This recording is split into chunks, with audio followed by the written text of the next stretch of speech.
आज विधानसभा के लिए ऐतिहासिक दिन और पूरे छत्तीसगढ़ के लिए ऐतिहासिक और हमारे पत्रकार साथियों के लिए बहुत ही अविस्मरणीय दिन रहा है, क्योंकि आज छत्तीसगढ़ मीडिया कर्मी सुरक्षा विधेयक न केवल प्रस्तुत हुआ बल्कि पारित भी हुआ है। हमारे पत्रकार साथी जो अपने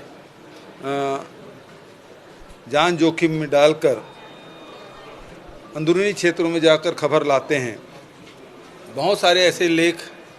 भी लिखते हैं जिससे उनको, उनके परिवार के लोगों को खतरा बढ़ जाता है। साथ ही जनहानि के साथ धनहानि की भी संभावना बन जाती है। ऐसे में जितने भी हमारे पत्रकार हैं, चाहे वो इलेक्ट्रॉनिक मीडिया को हो, चाहे प्रिंट मीडिया को हो, चाहे पोर्टल के हों, सभी साथियों के जो ऑफिस में जो काम करते हैं वो भी, और जो गांव में काम करते हैं उनके लिए भी न केवल अधिमान्यता पत्र जारी करने का बल्कि उसे रजिस्ट्रेशन कराने की, जिसको अधिमान्यता पत्र नहीं है, और कोई प्रेस यदि कहता है कि ये हमारे साथ में है और जो लगातार उसमें 6 महीने के अंदर में 3 लेख लिखे हों या स्टोरी की हों, ऐसे लोग हैं जिसको इस सुरक्षा मीडिया कर्मी सुरक्षा कानून के दायरे में लाया गया है ताकि पत्रकारों के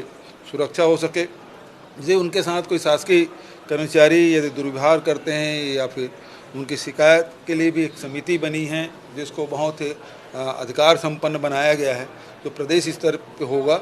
और उसमें पत्रकार भी होंगे, उसमें अधिकारीगण भी होंगे।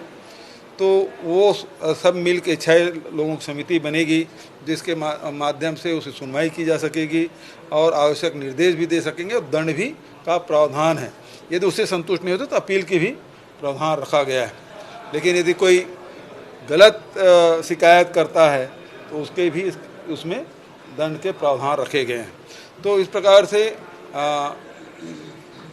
देश में इसकी चर्चा भी थी, प्रदेश में इसकी बहुत दिनों से प्रतीक्षा थी। मैं इस अवसर पर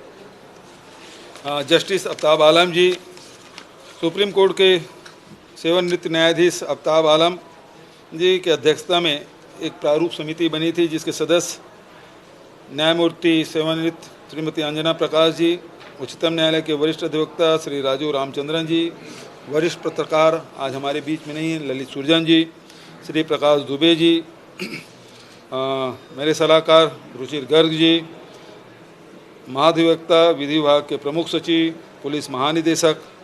सभी इसके सदस्य थे और अनेक बैठकें राज्य में और दिल्ली में करके विभिन्न संगठनों से चर्चा करके इसका प्रारूप बनाया गया और उसके बाद इसके प्रारूप को विभाग को सौंपा गया। विभाग ने लंबे विचार विमर्श करके इसको विधेयक के रूप में विधेयक के रूप दिया गया और इसे राज्यपाल से अनुमति लेकर विधानसभा में प्रस्तुत किया गया और आज वो पारित हुआ है। लेकिन दुर्भाग्य ये है कि विपक्ष इसके लिए सहमति तो दिए लेकिन इसमें चर्चा में भाग नहीं लिए। किन कारणों से नहीं लिए वो अलग बात है, लेकिन कुल मिला के जो उनकी मंशा थी, अजय चंद्राकर जी बोलने खड़े भी हो गए लेकिन बाद में उसके साथियों ने बिठा भी दिया। तो ये बहुत दुर्भाग्यजनक है कि ऐसे विधेयक जो मूल विधेयक है और पहली बार छत्तीसगढ़ की विधानसभा में प्रस्तुत हुआ है, तो विपक्षी साथियों को भी इसमें अपनी राय रखनी थी, जो नहीं हुआ। ये बेहद दुर्भाग्यजनक है। हालांकि सर्वोन्नति से इस विधेयक को पारित किया गया।